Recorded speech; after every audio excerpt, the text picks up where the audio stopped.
हातकणंगले तालुक्यातील पट्टणकोडोली ग्रामपंचायतीच्या समोरील जागेत ग्रामपंचायतीनं बांधकाम सुरू केलं होतं.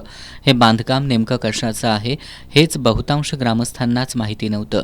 या बांधकामाला ग्रामस्थांचा मोठा विरोध होता, पण या विरोधाला न जुमानता बांधकाम चालू होतं.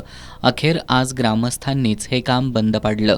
या जागेवर 26 जानेवारी आणि 15 ऑगस्ट या दिवशी झेंडावंदन होत असतं. तसंच जिल्हा परिषदेच्या शाळेतील मुलांची कवायतही घेतली जाते. पहाटे आणि सायंकाळच्या सुमारास या ठिकाणी व्यायाम करण्यासाठी ज्येष्ठ नागरिक येत असतात. तसंच अंगणवाडीतल्या मुलांनाही खेळण्यासाठी या जागेचा उपयोग होत असतो.